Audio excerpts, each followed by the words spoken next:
Good morning. It is March 28th, 2020. Welcome to CBS This Morning, Saturday. This week saw the official postponement of the Summer Olympic Games in Tokyo, Japan. That probably wasn't long enough, right? No, yeah, that's better. all right. We'll work on it. All right. But earlier games are being remembered, one in which 18 African Americans, including the legendary Jesse Owens, overcame incredible obstacles in the face of Adolf Hitler. Their story is next. Owens jumps. It is the first leap of over 26 feet in Olympic history. Owens wins one of the 4 gold medals that make him the outstanding star of the game. With the 2020 Summer Olympics now postponed, it'll be a while before Olympic legends like Jesse Owens are created again, if there can ever be another Jesse Owens. By winning 4 gold medals in the 1936 Games in Berlin, he dashed Adolf Hitler's claims of white supremacy. And on this very day 30 years ago, he posthumously earned another gold, awarded the Congressional Gold Medal, America's highest civilian honor. But Owens wasn't alone in breaking ground at those games in Germany. 15 other African-American men and 2 women also represented America at the games. Their lesser-known story is told in the documentary and now the new book, Olympic Pride, American Prejudice, published by Atria, an imprint of Simon & Schuster, a division of Viacom CBS. Our co-host Michelle Miller has the story. We've heard the story of Jesse Owens from 36, but to know that there were 17 other people. I think that's actually it, Michelle. The fact that there were 18 African-American athletes who were all trailblazers, and they were hidden. Author Deborah Draper poured through mountains of research, even traveled to Berlin to write Olympic Pride, American Prejudice. How deep did you have to dig? There was 4 years of research that went into the documentary, then another 2.5 years of research to really go deeper, to really understand who these athletes were, where they were from, what their experiences were.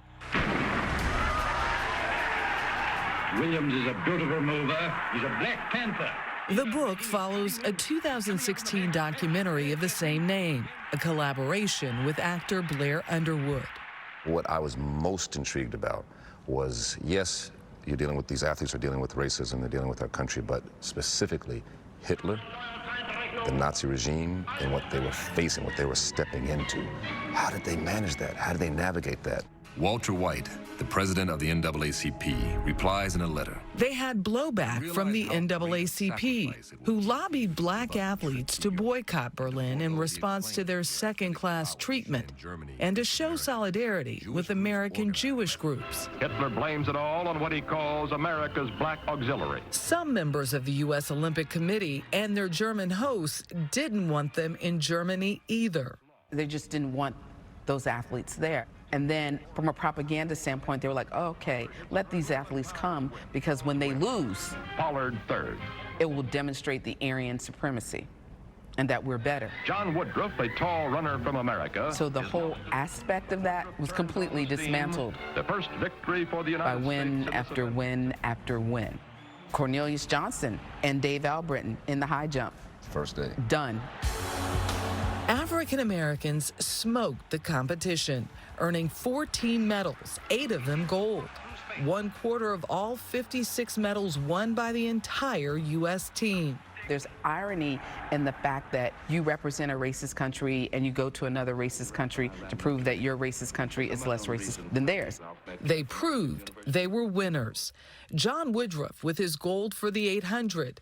Mac Robinson, Jackie Robinson's older brother, with a silver in the 200. Aviator Archie Williams, the 400-meter winner. And future Congressman Ralph Metcalfe, winning the 4x100-meter relay with Jesse Owens. He'd already won silver in the 100. Nasser Metcalfe is Olympian Ralph Metcalfe's grandson. Hitler was still saying, no, we're the superior ones. And standing there. So for these athletes to come over there and just completely debunk his entire theory, it really sent a message to the rest of the world that this type of thinking is erroneous, it's incorrect, it's false, and just taking any legitimacy away from his argument. Then come the boys and girls of the USA. It was even harder for the 2 black women athletes. One of them was Wolfie Frazier's mother, 16-year-old Louise Stokes. Your mother never spoke of it? He didn't bring it up. Frazier says Never. Everybody else did. I had friends and family, neighbors, strangers tell me, your mother is something special. at the women's trials at Brown University. His mother and her friend Tidy Pickett were the first two black women ever to qualify for a U.S. Olympic team. They had made it in 1932, only to be replaced late in the game with white runners. They'd hoped 1936 would be different. Pickett got her shot in the semifinal round of the hurdles, but would break her foot. Stokes, however, was replaced just before her race. What did she say? She said, well, I ran the best I could. I was the fastest woman in the world, and they wouldn't let me finish the last race because they didn't want an African-American woman to be celebrated. I know she was heartbroken. I would have been. Showing up cannot be underestimated. They were the first. They took the bruises, they took the bumps, they took the disrespect, they took being marginalized and being made invisible. They took that. Black newspapers sing the praises of the 18 black athletes. But they didn't get the same hero's welcome that their white teammates received. There was no White House invitation, not from Franklin Delano Roosevelt, who feared Southern backlash in the upcoming election. Thankfully, 80 years later, we were able to attend the White House representing our families in 2016, along with the 2016 Olympic delegation that had just competed in the games that year. It wasn't just Jesse, it was other African-American athletes in the middle of Nazi Germany under the gaze of Adolf Hitler that put a lie to notions of racial superiority.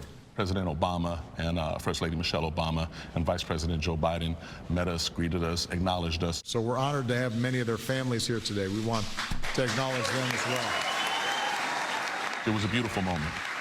A moment Draper believes in. Why was this an important story to tell?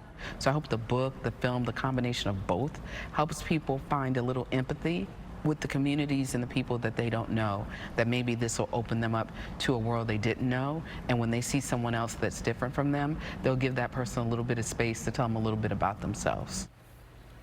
You have to understand your past.